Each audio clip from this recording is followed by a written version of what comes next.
السلام علیکم، welcome to my channel Novel Lab Voice. تمام ویڈیو اپڈیٹس کے لیے میرے چینل NLV کو سبسکرائب کر کے بیل نوٹیفیکیشن کو آن کر دیں۔ تو آئیے سنتے ہیں آج کی ویڈیو میں مصنفہ نمرہ احمد کا ناول جنت کے پتے، ایپیسوڈ 13۔ اس نے دھیرے سے آنکھیں کھولیں۔ وہ سفید چھت اس کی نگاہوں کے سامنے تھی جس پہ خوبصورت نقش و نگار بنے تھے۔ درمیان میں ایک قیمتی و نفیس فانوس لٹک رہا تھا۔ اس کا سر ایک نرم گداز تکیے پہ رکھا تھا اور مخملی کمبل گردن تک ڈالا تھا۔ اس نے ایک خالی سی نگاہ کمرے پہ دوڑائی۔ وسیع و عریض پرتعیش بیڈ روم، ایک طرف دیوار گیر گھڑی، کھڑکی کے آگے پر برابر کیے گئے سفید جالی دار پردے جن سے صبح کی روشنی چھن چھن کر اندر آ رہی تھی۔ اس نے دھیرے سے آنکھیں کھولیں اور پھر موند لیں اور ان پہ بازو رکھ لیا۔ ان گزرے دنوں میں سوتی جاگتی کیفیت میں وہ بہت روئی تھی، بہت چلائی تھی۔ یہ کمرہ اس نے دیکھا تھا، وہ ادھر ہی لائی گئی تھی۔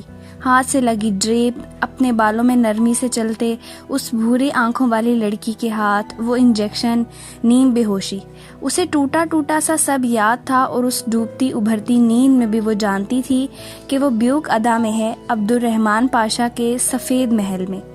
دروازے پہ دھیرے سے دستک ہوئی اور پھر وہ ہلکی سی چرچراہٹ کے ساتھ کھلا۔ قدموں کی نرم سی آواز بیڈ کے قریب آئی۔ اس نے آنکھوں سے بازو نہیں ہٹایا، وہ جانتی تھی کہ یہ کون تھی۔ صبح بخیر، نیند پوری ہو گئی ہے تو اٹھ جاؤ، ناشتہ کر لو۔ نرم لہجے کے ساتھ اسے سائڈ ٹیبل پہ ٹرے رکھنے کی آواز آئی۔ وہ ہیلی تک نہیں۔ نیند اچھی ہے لیکن زیادتی اگر اچھی چیز کی بھی ہو تو نقصان دہ ہوتی ہے۔ یہ کھیرے کا سوپ ہے اور ساتھ ناشتہ۔ حیا ہنوز آنکھوں پہ بازو رکھے لیٹی رہی۔ اور یہ عبدالرحمن کی کال ہے، وہ تم سے بات کرنا چاہتا ہے۔ اس نے بازو چہرے سے ہٹایا۔ سبز اسکارف چہرے کے گرد لپیٹے، نیچے سرمئی اور گلابی پھولدار اسکرٹ پہ لمبا سفید سویٹر پہنے، وہ ہاتھ میں پکڑا کارڈ لیس فون اس کی جانب بڑھائے ہوئے تھی۔ لو بات کرو۔ اس کے کم عمر چہرے پہ ایک معصومیت بھری شفافیت تھی اور اس کی آنکھیں جو رات میں حیا کو بھوری لگی تھیں صبح کی روشنی میں سبز لگ رہی تھیں۔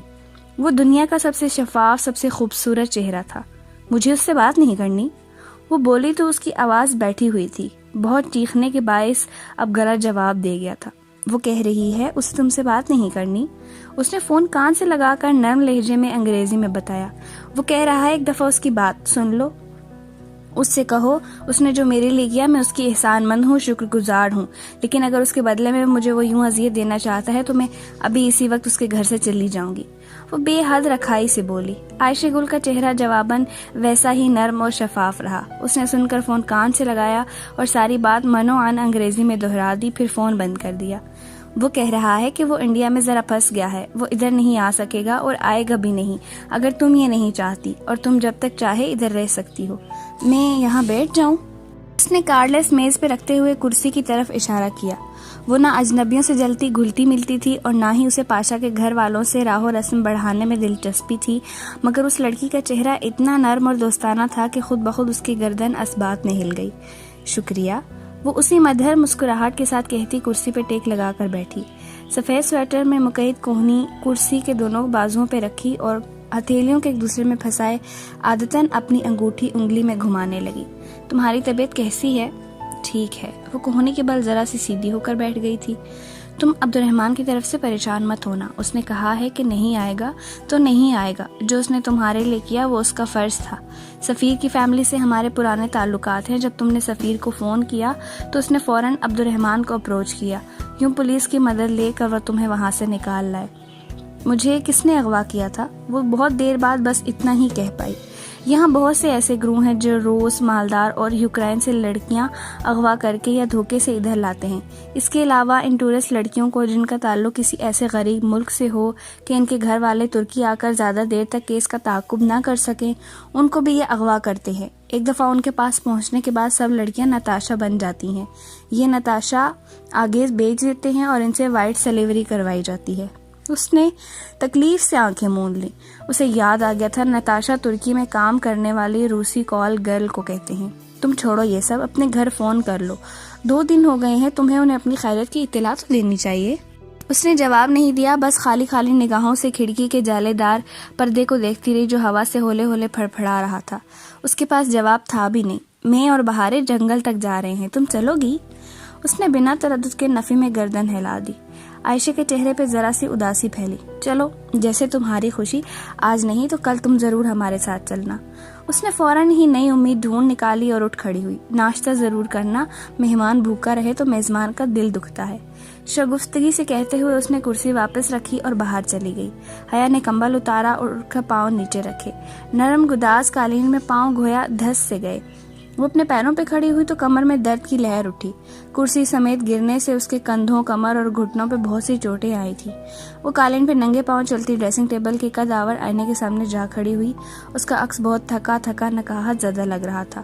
متورم آنکھوں تلے ہلکے, ایک آنکھ کے نیچے گہرا جامنی سا نیل, پیشانی پہ چند خراشیں, ٹھوڑی پہ بڑی سی خراش, ہونٹ کا دایا کنارہ سوجا ہوا, اور اس نے انگلیاں اوپر سے نیچے اپنے بالوں پہ پھیری. وہ ایسے ہی تھے, اتنے ہی لمبے, اتنے ہی گھنے, مگر ان کی چمک کھو گئی تھی. وہ ریشمی پن جو اب ہمیشہ ان میں جھمکتا تھا اب وہاں نہیں تھا. جانے کیسے عائشہ نے وہ ویکس اتاری اور اس دوران کتنے بال ٹوٹے وہ نہیں جانتی تھی. ویکس دھل گئی مگر جو تکلیف اس میں سہی تھی وہ ایسے نہیں دھل سکتی تھی. پولیس یا پاشا کے بندے جو بھی اس وقت دروازہ توڑ کر اندر آئے تھے انہوں نے اس کے فراک کے دامن کو آگ پکڑتے ہی بجھا دیا تھا, مگر جتنا وہ پستہ کا روسی اسے جلا چکا تھا, حیا کو لگا وہ جلن ساری تکلیف ساری زندگی دیتی رہے گی. وہ اس وقت ڈھیلے ڈھالے اسپتال کے گاؤن میں تھی. اس نے دائیں آستین دوسرے ہاتھ سے اوپر کندھے تک اٹھائی. بازو کے اوپری حصے پہ اوپر سے نیچے سیاہ راکھ کی طرح کے لکھے 3 حروف ویسے ہی تھے, WHO. باقی کے 2 حروف RE چونکہ ٹھیک سے داغے نہیں گئے تھے اس لیے ان پہ چھالا سا بن گیا تھا. چھالا ختم ہونے کے بعد ان کا نشان نہیں رہ گیا تھا. جو رہ گیا تھا وہ ہو تھا. ہو. اس نے زیر لب دہرایا. وہ کون تھی؟ کسی کے گھر کیوں اس طرح پڑی تھی؟ وہ بھی ایک ایسے شخص کے گھر جس کو وہ سخت ناپسند کرتی تھی. اس کا گھر کال کرنے یا واپس بانجی جانے کا دل کیوں نہیں چاہا تھا؟ شاید اس لیے کہ اس رات پھپھو اس کا انتظار کر رہی تھیں. انہوں نے اس کے نہ آنے پہ ان دونوں جگہوں پہ یا ہر جگہ پتہ کیا ہوگا اور اب تک پاکستان یہ بات پہنچ گئی ہوگی. کیا اب وہ کبھی واپس جا سکے گی؟ عزت سے جی سکے گی؟ کسی کو منہ دکھا سکے گی؟ کیا ابا تایا فرقان اور سائمہ تائی کا سامنا کر سکیں گے؟ یا اس نے اپنے ماں باپ کو سارے خاندان میں بے عزت کر دیا تھا؟ کوئی ان کی دہائی سنے گا کہ وہ بھاگی نہیں تھی, اغوا ہوئی تھی؟ اس کے خاندان میں اور اس کے ملک میں اغوا ہونے والی لڑکی اور گھر سے بھاگنے والی لڑکی میں کوئی فرق نہیں سمجھا جاتا تھا. اسے لگا شریفوں کا مجرا بھرے بازار میں چلا دیا گیا تھا. وہ واقعی بدنام ہو گئی تھی. وہ کھڑکی میں آ کھڑی ہوئی اور جالی دار پردہ ہٹایا, پھر کھڑکی کے پٹ کھول دیے. سمندر کی سرد برفیلی ہوا اس کے چہرے سے ٹکرائی اور کھلے بال پیچھے کو اڑانے لگی. وہ دوسری منزل کی کھڑکی میں کھڑی تھی. نیچے اسے باغیچہ نظر آ رہا تھا اور اس کے پار لکڑی کا گیٹ جسے ایک بیتی شام اس نے ہذیانی انداز میں بھاگتے ہوئے پار کیا تھا. باغیچے میں ایک خوبصورت شاہانہ سی بھگی کھڑی تھی. اس میں ایک چکنا سفید گھوڑا جتا تھا. بھگی کے پیچھے ایک لکڑی کا صندوق نصب تھا جس کا ڈھکن کھولے کھڑی عائشہ گھاس سے چیزیں اٹھا کر اس میں رکھ رہی تھی. آرے, کلہاڑے, چاقو اور ایسے کئی اوزار. چھوٹی بچی بہارے سرخ چمکتے سیبوں سے بھری ٹوکری لیے بھگی میں اوپر چڑھ رہی تھی. اندر بیٹھ کر اس نے ٹوکری گود میں رکھ لی. وہ جس حصے میں بیٹھی تھی وہ حیا کے سامنے تھا. عائشہ صندوق کا ڈھکن بند کر کے پیچھے سے گھوم کر دوسری طرف آ بیٹھی. دفتن بہارے کی نگاہ اوپر کھلی کھڑکی میں کھڑی حیا پہ پڑی. حیا, اس نے جلدی سے ہاتھ ہلایا. اس کے پکارنے پہ اس کے بائیں جانب بیٹھی عائشہ نے آگے ہو کر چہرہ سارے کے بہارے کے کندھے پہ اس طرح نکال کر حیا کو دیکھا اور ہاتھ ہلایا. وہ مسکرا نہیں سکی, بس تھوڑا سا ہاتھ اٹھا کر واپس گرا دیا. دفتن عائشہ نے جھک کر بہارے کے کان میں کچھ کہا تو بچی نے اوہ کہہ کر جلدی سے ٹوکری سے ایک سیب نکالا اور اپنے فراک سے رگڑا اور کیچ کہتے ہوئے اوپر کی سمت اچھالا. لاشعوری طور پر اس نے ہاتھ بڑھائے مگر اڑ کر آتا سیب اوپر بالکنی کی ریلنگ میں اٹک گیا. او نو. بہارے نے مایوسی سے گردن پیچھے کو پھینکی. اسی اسنا میں بھگی بان گھوڑے کو چابک مار چکا تھا. بھگی گھوڑے کے پیچھے کھینچتی ہوئی گیٹ سے باہر نکل گئی. وہ کھڑکی سے ہٹ آئی. بہارے کا سیب وہیں ریلنگ رنگ کے ڈیزائن میں پھنس گیا تھا. وہ کمرے کا دروازہ کھول کر باہر آئی. لکڑی کے فرش کی چمکتی راہداری سنسان پڑی تھی. ننگے پاؤں چلتی آگے آئی. راہداری کے سرے پہ ایک کمرے کا دروازہ نیم وا تھا. اس کے آگے جہاں راہداری ختم ہوتی تھی وہاں ایک گول چکر کھاتا لکڑی کا زینہ تھا جو نیچے لیونگ روم سے شروع ہو کر بالائی منزل کی راہداری جہاں وہ کھڑی سی سے ہوتا ہوا اوپر تیسری منزل تک جاتا تھا. اس نے گردن اٹھا کر اس بلند و بالا سفید محل کو دیکھا. اگر کبھی اس محل سے بھاگنا ہو تو سارے چور راستے اسے معلوم ہو. اسے اب کسی پہ اعتبار نہیں رہا تھا. حیا نے کمرے کا نیمواں دروازہ پورا کھول دیا۔ وہ ایک چھوٹا اسٹڈی روم تھا جس میں آبنوسی اور صنوبر کی لکڑی کے بلک شیلف بنے تھے۔ وہاں بہت سی بیش قیمت کتب سجی تھیں۔ وہ چھوٹے چھوٹے قدم اٹھاتی اندر آئی۔ اسٹڈی کی دیواروں پہ جا بجا بڑے بڑے فوٹو فریم نصب تھے۔ وہ ایک ٹرانس کسی کیفیت میں انہیں دیکھی گئی۔ وہ سب اس کی تصاویر تھیں۔ کب لی گئیں، کیسے لی گئیں، وہ نہیں جانتی تھی۔ وہ تو بس مبہوت سی انہیں دیکھ رہی تھی۔ وہ داور بھائی کی مہندی والے روز اپنے گیٹ سے نکل رہی تھی، ایک ہاتھ سے لہنگا ذرا سا اٹھائے، دوسرے سے آنکھ کا کنارہ صاف کرتی ہوئی۔ وہ کار کی فرنٹ سیٹ پہ بیٹھی تھی، ریڈ فراک میں ملبوس، بال کانوں کے پیچھے اڑستی، مضطرب سے کچھ کہتی۔ داور بھائی کی شادی کی شام، البتہ ساتھ فرنٹ سیٹ پہ بیٹھا ولید تصویر میں نہیں تھا۔ اور یہ تصویر جناح سپر کی تھی۔ وہ سر جھکائے جیکٹ کی جیبوں میں ہاتھ ڈالے اس نیم تاریخ کے چبوترے کے سامنے چل رہی تھی۔ سڑک پہ دکانوں کی زرد روشنیوں کا عکس دل ملا رہا تھا، اور بھی بہت سی تصویریں، بہت سے واقعات۔ وہ یک دم پلٹی اور بھاگتی ہوئی اپنے کمرے میں چلی گئی۔ ہر سو آگ پھیلی تھی، زرد سرخ لپیٹیں کسی اژدہے کی زبان کی مانند لپک لپک کر اس کی جانب بڑھ رہی تھیں۔ وہ وسط میں کھڑی تھی اور اطراف میں دائرے کی صورت میں الاؤ بھڑک رہا تھا۔ شعلے ہر پل بڑھتے جا رہے تھے، ہر سو دھواں تھا۔ اس کے سیاہ فراک کا دامن جل رہا تھا، دھواں، سرخ شعلے، ہر اقلیت کی دائمی آگ۔ گرمی کی حدت ناقابل برداشت ہو گئی تھی، وہ بری طرح سے جل رہی تھی۔ پانی ڈالو میرے اوپر۔ وہ تکیے پہ بند آنکھوں سے گردن ادھر ادھر مارتی ایک جھٹکے سے اٹھ بیٹھی۔ اس کا سارا جسم پسینے میں بھیگا تھا، تنفس تیز تیز چل رہا تھا۔ اسے گرمی لگ رہی تھی۔ وہ لحاف پھینک کر تیزی سے باہر بھاگی۔ لکڑی کا گول چکر کھاتا زینہ اس نے دوڑتے قدموں سے عبور کیا اور بنا کسی طرف دیکھے باہر کا دروازہ پار کر گئی۔ باغیچے میں اتر کر وہ گیٹ سے باہر نکل گئی۔ رات ہر سو پھیلی تھی، بارش تڑا تڑ برس رہی تھی۔ سیاہ آسمان پہ کبھی کبھی چمکیلی بجلی نمودار ہوتی تو پل بھر کو سڑک اور سارے بنگلے روشن ہو جاتے، پھر اندھیرا چھا جاتا۔ وہ دونوں بازو سینے پہ لپیٹے اس برستی بارش میں سڑک پہ چلتی جا رہی تھی۔ آسمان کے تھال گویا الٹ گئے تھے، بارش تڑا تڑ کرتی اس کو بھگو رہی تھی۔ اس کا پاؤں کسی پتھر سے ٹکرایا تو اسے ٹھوکر لگی۔ وہ گھٹنوں کے بل پتھریلی زمین پہ گر گئی، ہتھیلیاں چھل گئیں، گھٹنوں پہ بھی خراشیں آئیں۔ اس نے ہتھیلیاں جھاڑتے ہوئے اٹھنا چاہا، کمر میں درد کی شدید لہر تھی۔ وہ واپس بیٹھ گئی، گھٹنوں کے بل سڑک کے وسط میں۔ پانی سے اس کا لباس بھیگ چکا تھا، بال موٹی لٹوں کی صورت چہرے کے اطراف چپک گئے تھے۔ اس کے اندر کی آگ سرد پڑنے لگی، جامنی پڑتے لب کپ کپانے لگے تو وہ اٹھ کھڑی ہوئی۔ کسی معمول کی طرح چلتی ہوئی وہ واپس اس سفید محل تک آئی تھی۔ لیونگ روم کی انگیٹھی میں 2 لکڑیاں جل رہی تھی۔ اندھیرے کمرے میں آگ اور اوپر لگے مدھم سے زرد بلب کی روشنی نے عجیب فسوں طاری کر رکھا تھا۔ جاتے ہوئے اس نے یہ سب نہیں دیکھا تھا، مگر اب چوکھٹ پہ کھڑی وہ دیکھ رہی تھی۔ عائشہ بڑے صوفے پہ سر جھکائے بیٹھی سامنے میز پہ رکھے کاغذ پہ پیمانے سے لکیر کھینچ رہی تھی۔ آہٹ پہ اس نے گردن موڑی۔ آؤ بیٹھو، وہ نرمی سے کہتی صوفے کے ایک طرف ہو گئی اور دونوں ہاتھوں سے وہ لمبا سا کاغذ رول کرنے لگی۔ یہ آگ بجھا دو، وہ آتش دان میں بھڑکتے شعلوں کو دیکھتے ہوئے بولی تو اس کی آواز بیوک ادا کی بارش کی طرح گیلی تھی۔ عائشہ نے بنا تردد کے آتش دان کے ساتھ لگا سوئچ گھمایا، آگ بجھ گئی۔ مصنوعی انگارے سرخ رہ گئے جو دراصل ہیٹر کے راڈ تھے، جس سے بھڑکنے والی آگ اس مصنوعی لکڑیوں کے اوپر یوں ابھرتی گویا اصلی لکڑیاں جل رہی ہوں۔ اب آؤ، اپنی بات دہرا کر عائشہ رول کر کے لپیٹے کاغذ پہ ربر بینڈ چڑھانے لگی۔ وہ مکانکی انداز میں چلتی آگے آئی اور صوفے کے دوسرے کنارے پہ ٹک گئی۔ اس کی نگاہیں بجھتے انگاروں پہ تھی جو اپنا سرخ رنگ کھو رہے تھے۔ اپنے گھر فون کر لو، وہ لوگ پریشان ہوں گے۔ مجھے ڈر لگتا ہے، میں سب کو کیسے فیس کروں گی؟ آتش دان پہ جمی اس کی بڑی بڑی آنکھوں میں سراسیمگی تیر رہی تھی۔ جس اللہ نے تمہاری پہلے مدد کی ہے وہ اب بھی کرے گا۔ 3 دن ہو گئے ہیں، اب تک سب کو پتہ چل گیا ہوگا۔ جب تمہارا قصور نہیں ہے تو ڈرو بھی مت۔ عائشہ نے کارڈلیس اس کی طرف بڑھایا۔ اگر انہوں نے کوئی غلط بات کی تو میں دوبارہ نہیں کہوں گی، مگر ایک دفعہ کوشش کر لو۔ اس نے کارڈلیس پکڑتے ہوئے عائشہ کو دیکھا۔ سیاہ اسکارف میں لپٹا اس کا چہرہ مدھم روشنی میں بھی دھمک رہا تھا۔ اب اس کی آنکھیں گہری لگ رہی تھی، سیاہی مائل گہری۔ اس نے وال کلاک کو دیکھا، یہاں آدھی رات تھی تو وہاں 9-10 بجے ہوں گے۔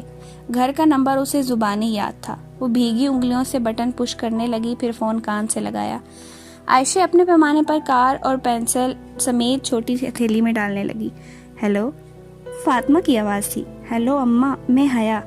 اس کی آواز میں آنسوؤں کی نمی تھی۔ کیسی ہیں آپ؟ میں ٹھیک ہوں، سوری بیٹا میں تمہیں اتنے دن فون ہی نہیں کر سکی۔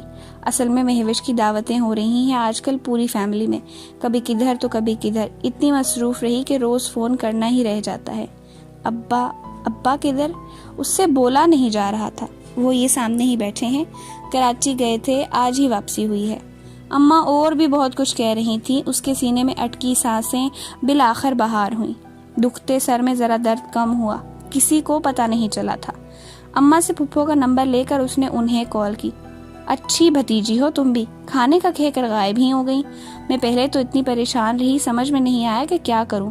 جہان کو پوری رات سخت بخار رہا، اس کو بھی نہیں اٹھا سکتی تھی۔ تمہارے دونوں نمبرز بھی بند تھے۔ صبح ہوتے ہی تمہارے ہاسٹل گئی تو وہ جو فلسطینی لڑکا ہے نا، معتصم المرتضیٰ، ہاں وہی، اس نے بتایا کہ تم نے اپنی ہوسٹ آنٹی کے گھر رکنا تھا۔ مجھے بتا تو دیا ہوتا حیا۔ پھپھو فکر مند سی تھیں۔ اوہ معتصم، وہ اس پزل میں اتنا الجھا ہوا تھا کہ اس کی سمجھ میں نہیں آیا تھا کہ حیا نے پھپھو کے گھر رکنا ہے یا ہوسٹ آنٹی کی طرف۔ ان کی تسلی تفشی کروا کر پرس میں پانی، دونوں فونز خراب ہونے کی یقین دہانی کرا کر جب اس نے فون بند کیا تو عائشہ اسے ہی دیکھ رہی تھی۔ میں نے کہا نا سب ٹھیک ہو جائے گا، اب تم آرام سے ڈھیر سارے دن ہمارے ساتھ رہو، کل ہم تمہیں اپنے ساتھ جنگل جائیں گے، چلو گی نا؟ ہاں چلوں گی۔ وہ ذرا سا مسکرائی، اس کے بالوں کے سروں سے قطرے ابھی تک ٹپک رہے تھے۔ آگ سے مت ڈرا کرو، آگ سے اسے ڈرنا چاہیے جس کے پاس اللہ کو دکھانے کے لیے کوئی اچھا عمل نہ ہو۔ تم تو اتنی اچھی لڑکی ہو، تم کیوں ڈرتی ہو؟ اس نے ویران نگاہوں سے عائشہ کا چہرہ دیکھا۔ ذہن کے پردے پہ ایک ویڈیو لہرائی تھی اور اس کے نیچے لکھے کمنٹس۔ میں اچھی لڑکی نہیں ہوں، کوئی لڑکی بری نہیں ہوتی، بس اس سے کبھی کبھی کچھ برا ہو جاتا ہے، اور تم سے بہت کچھ اچھا بھی تو ہوا ہے نا۔ تم نے ایک امیر اور طاقتور شخص کے لیے اپنے شوہر کو نہیں چھوڑا، تم نے وفا نبھائی، اس سے بڑی اچھائی کیا ہوگی؟ میری دنیا تمہاری دنیا سے مختلف ہے عائشہ، ہم میں بہت فرق ہے۔ چلو پھر تم ڈھیر سارے دن میری دنیا میں رہو، اور پھر تم مجھے بتانا کہ امید اور انجام کے اعتبار سے کس کی دنیا زیادہ اچھی ہے۔ ساتھ ہی اس نے مسکرا کر نرمی سے حیا کا ہاتھ دبایا۔ تم کون ہو عائشہ؟ میرا مطلب ہے تمہارا۔ اس نے فکرہ ادھورا چھوڑ دیا۔ میں اس گھر کی مالکن ہوں، بہارے میری بہن ہے اور آنے میری دادی کی سگی بہن ہے۔ آنے ترک ہے مگر اس کا شوہر انڈین تھا۔ آنے عبد الرحمن پاشا کی ماں؟ ہاں وہی، مگر ہم ان کو آنے کہتے ہیں، دادی وغیرہ نہیں۔ تو عبد الرحمن تمہارا چچا لگا؟ وہ سوچ سوچ کر کہہ رہی تھی۔ جواباً وہ سادگی سے مسکرائی۔ چچا باپ کا سگا بھائی ہوتا ہے، اس لحاظ سے وہ میرا اور بہارے کا چچا ہے، نہ ہی محرم۔ خیر اب تم سو جاؤ، صبح ملتے ہیں۔ وہ سر ہلا کر اٹھ کھڑی ہوئی، اسے واقعی نیند کی ضرورت تھی۔ عائشہ گل نے کہا تھا اس سفید محل کی مالکن وہ ہے، اس لیے وہ ادھر رک گئی تھی۔ ذہنی اور جسمانی طور پہ وہ قطعاً اتنی صحت یاب نہیں تھی کہ واپس جاتی۔ ابھی وہ اکیلی نہیں رہنا چاہتی تھی، اسے کوئی سہارا چاہیے تھا، اور اس نے ان 3 عورتوں کو اپنا سہارا بنا لیا۔ آنے آج کل استنبول گئی ہوئی تھی اور پیچھے گھر میں صرف وہ دونوں بہنیں اس کے ساتھ تھیں۔ صبح اس نے عائشہ کا لایا ہوا لباس زیب تن کیا۔ پوری آستینوں والی پاؤں کو چھوتی آف وائٹ میکسی جس کا گلا گردن تک بند تھا اور جگہ جگہ سفید ننھے موتی لگے تھے۔ بال چہرے کے ایک اطراف ڈالے، وہ دونوں پہلوؤں سے میکسی ذرا سی اٹھائے لکڑی کے زینے اتر رہی تھی جب اس نے عائشہ کی آواز سنی۔ وہ نیچے اپنے بیڈ روم کے ادھ کھلے دروازے سے کمبل تہہ کرتے ہوئے بہارے کو آوازیں دیتی نظر آ رہی تھی۔ بہارے گل اٹھ جاؤ، اور کتنا سو گی؟ فیروزی اسکارف اور اسکرٹ بلاؤز پہ لمبا سویٹر پہنے وہ باہر جانے کے لیے تیار تھی۔ بس 5 منٹ اور عائشہ گل۔ کمبل سے بہارے کی آواز آئی۔ ہماری امت کے صبح کے کاموں میں برکت ہوتی ہے بہارے، جو علی صبح روزی کی تلاش میں نکلتے ہیں ان کا رزق بڑھتا ہے، جو پڑھتے ہیں ان کا علم بڑھتا ہے، اور جو سوتے رہتے ہیں ان کی نیند بڑھ جاتی ہے، اور پھر وہ سارا دن سوتے ہی رہتے ہیں۔ بہارے منہ بصورتی کمبل پھینک کر اٹھ کھڑی ہوئی۔ عائشہ اس کا کمبل بھی طے کرنے لگی۔ تم ہمارے ساتھ چلو گی حیا؟ بہارے نے مندی مندی آنکھوں سے اسے چوکھٹ میں کھڑے دیکھا تو پوچھ بیٹھی۔ ہاں ابھی تم جنگل جاؤ گی؟ نہیں، پہلے ہم سفیر کی ممی کی طرف جائیں گے، مجھے ذرا کام تھا ان سے، ٹھیک ہے نا؟ عائشہ نے تائید چاہی۔ شیور۔ اس نے شانے اچکا دیے۔ وہ خود کو ان 2 بہنوں کے رحم و کرم پہ چھوڑ چکی تھی۔ یہ سب کس لیے؟ عائشہ بھگی کے صندوق میں چمکتے ہوئے اوزار رکھ رہی تھی تو حیا پوچھ بیٹھی، ہم جنگل لکڑیاں کاٹنے جاتے ہیں، یہاں لکڑیاں کاٹنے کی اجازت ہے تو نہیں، مگر ہمارے پاس خصوصی پرمٹ ہے، ہم لکڑی کی چیزیں بنا کر بازار میں بیچتے ہیں۔ اتنے بڑے گھر کی مالکن کو بڑھئی بننے کی کیا ضرورت ہے؟ وہ بھگی پہ چڑھتے ہوئے مسکرا کر بولی تھی۔ حیا سلیمان، ہمیں انڈر اسٹیمیٹ مت کرو، ہم بہت مہنگی چیزیں بناتے ہیں۔ وہ ہنس کر کہتے ہوئے اندر بیٹھ گئی۔ وہ دونوں اطراف میں تھیں اور بہاریں ان کے درمیان۔ بھگی اب بنگلوں سے گھری سڑک پہ دوڑنے لگی تھی۔ گھوڑے کی ٹاپوں کی آواز سارے ماحول میں گونج رہی تھی۔ عثمان انکل کا گھر کہاں ہے؟ وہیں مسجد کے پاس۔ تم نے ہماری مسجد دیکھی ہے نا؟ وہاں تم ایک دفعہ آئی تھی۔ ہاں مجھے یاد ہے، میں نے تب تم دونوں کو دیکھا تھا۔ وہ ہوا سے اڑتے بالوں کو سمیٹتے ہوئے بولی تھی۔ بہارے کے چہرے پہ بار بار اس کے بال اڑ رہے تھے، مگر بہارے بنا مانے بغیر اپنے گلابی پرس کو سینے سے لگائے خاموش بیٹھی تھی۔ اس کے گھنگریالے بھورے بال پوندی میں بندھے تھے۔ تمہارے ساتھ اس دن کوئی تھا؟ عائشہ نے آنکھیں بند کر کے لمحے بھر کو جیسے یاد کیا۔ فیروزی سکارف میں اس کی بھوری سبز آنکھیں اب نیلی لگ رہی تھیں۔ ہاں وہ میرا کزن ہے اور شوہر بھی۔ اچھا تھا؟ عائشہ مسکرا دی۔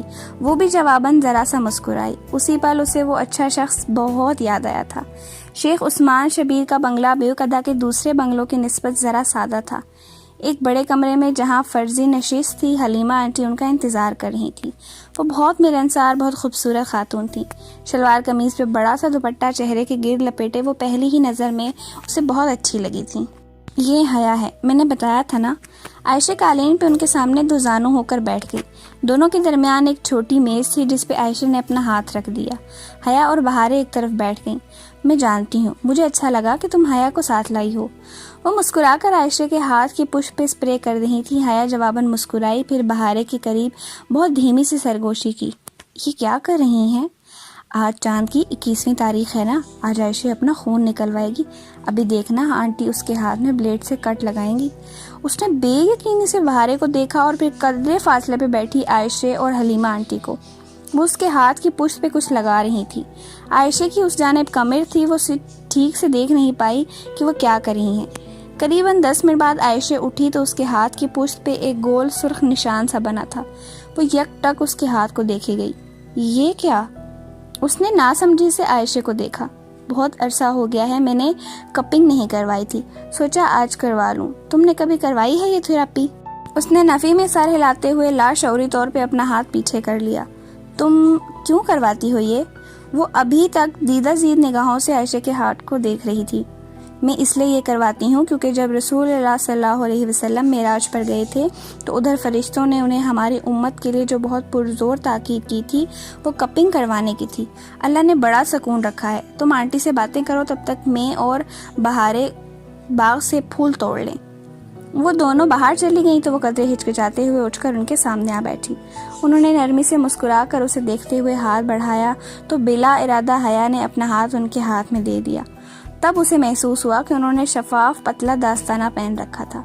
تم اچھا محسوس کرو گی، یہ تمہاری اداسی لے جائے گا۔ مجھے نہیں لگتا کہ میری اداسی ان چیزوں سے دور ہو سکتی ہے۔ وہ ان کے ہاتھ میں ہاتھ دیے اپنے ہاتھ کو دیکھ رہی تھی جس کی پشت پہ وہ کوئی اسپرے کر رہی تھی۔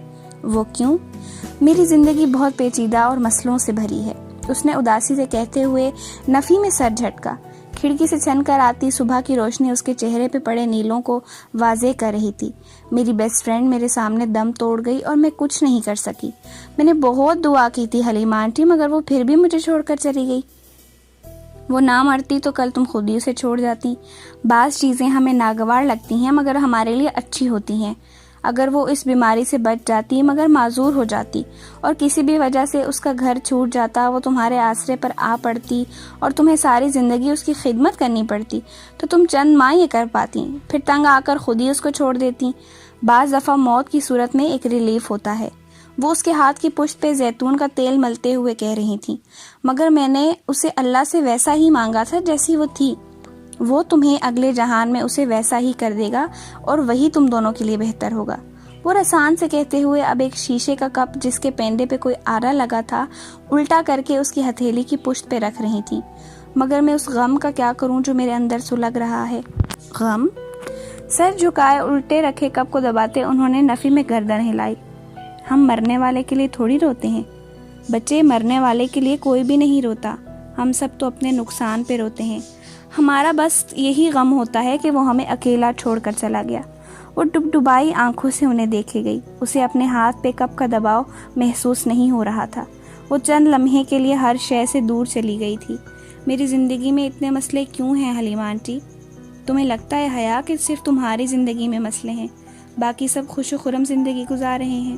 نہیں بچے، یہاں تو ہر شخص دکھی ہے، ہر ایک کا دل ٹوٹا ہوا ہے، سب کو ایک چیز کی طلب ہے، کسی کو مال، کسی کو اولاد، کسی کو صحت تو کسی کو رتبہ، کوئی ایک محبوب شخص یا کوئی ایک محبوب چیز، بس یہی ایک مسئلہ ہے ہماری زندگی میں۔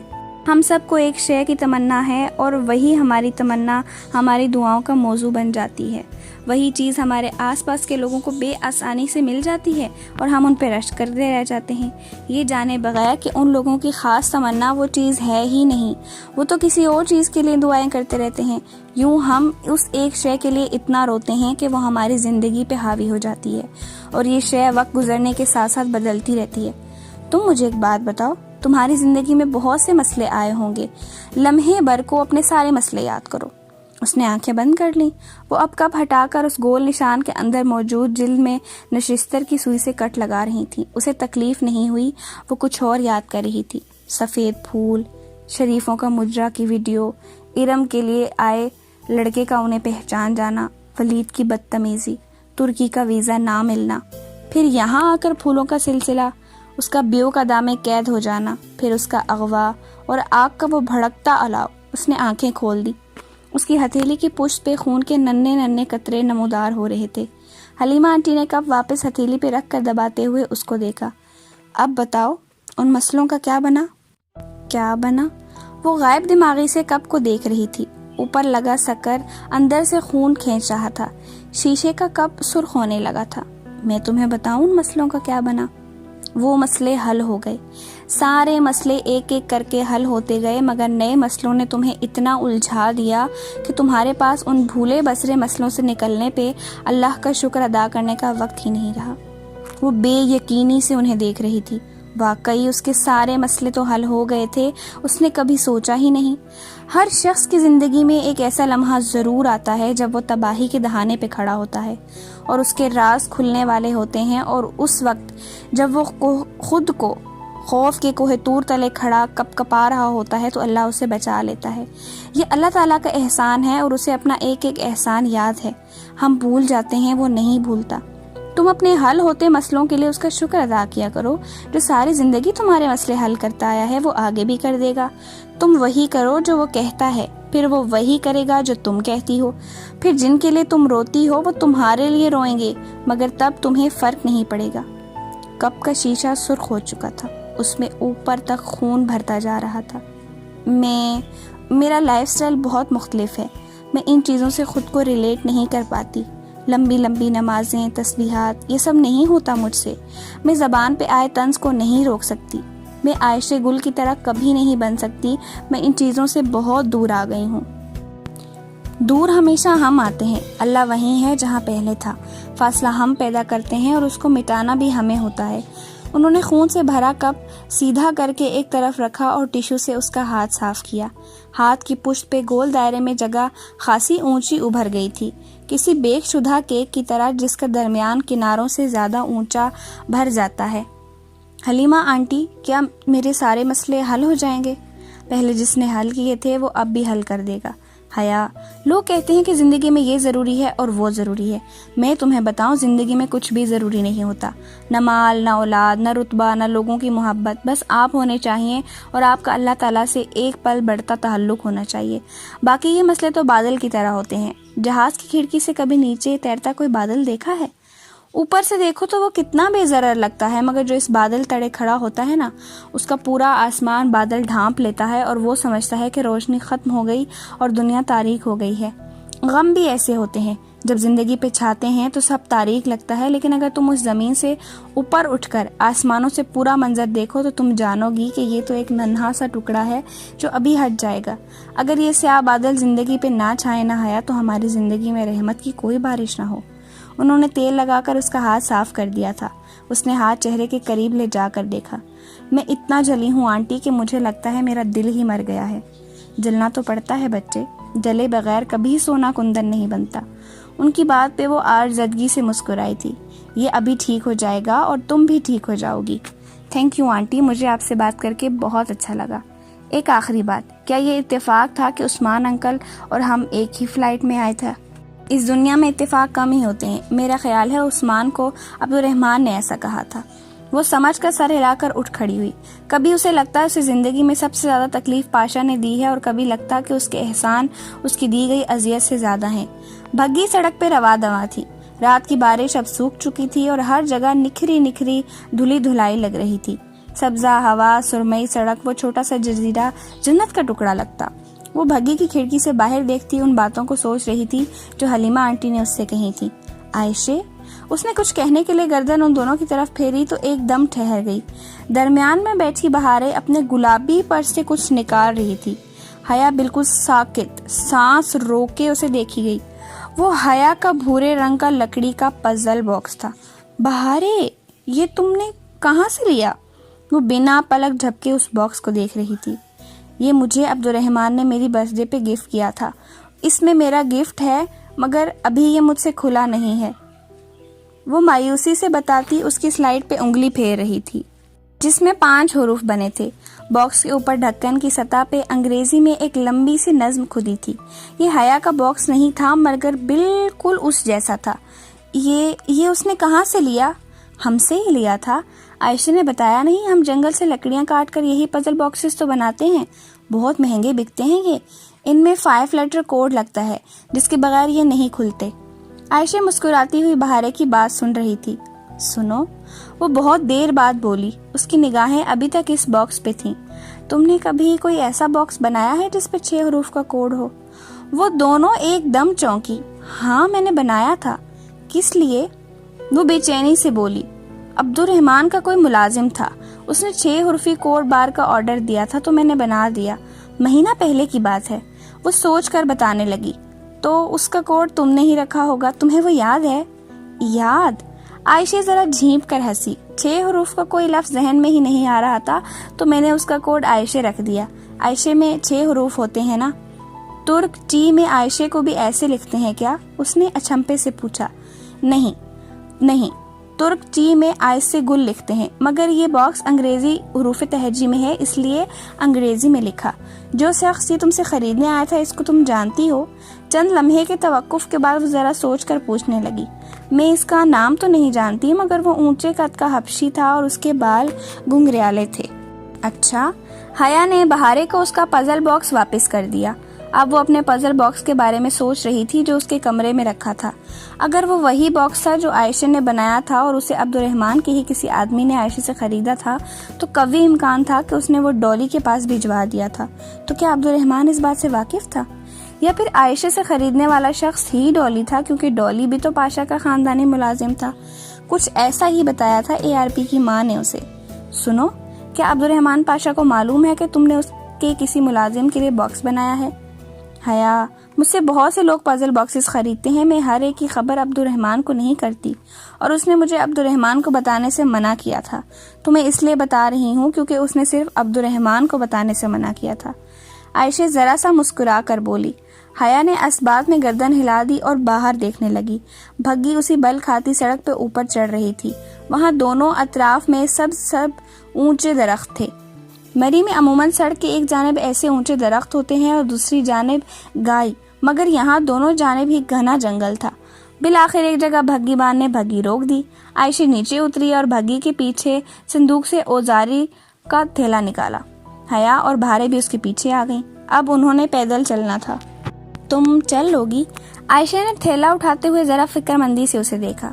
ہاں، میں بہتر محسوس کر رہی ہوں۔ اس نے دھیمی مسکراہٹ کے ساتھ عائشہ کو تسلی دی۔ بہارے سب سے آگے اچھلتی کودتی ذرا لہک لہک کر کچھ گاتی چل رہی تھی۔ کائنات وہ ہے جسے تو نے بنایا، اور سیدھا رستہ وہ ہے جسے تو نے دکھایا۔ بس تو قدموں کو پھیر دے اپنی رضا کی طرف، اے بلندیوں کے رب۔ وہ ایک عربی گیت گنگناتی ادھر ادھر پودوں پہ ہاتھ مارتی چل رہی تھی۔ عائشہ اس کے عقب میں تھی اور سب سے پیچھے حیا تھی، جو اپنی سفید میکسی کو دونوں پہلوؤں سے اٹھائے سہج سہج پتھروں پہ پاؤں رکھ رہی تھی۔ وہاں ہر سو سرخ صنوبر اور ببول کے درخت تھے، کچھ ایسے بھی تھے جن کو وہ پہچانتی نہیں تھی۔ سرخ اور جامنی پھولوں کی جھاڑیاں بھی جا بجا تھیں۔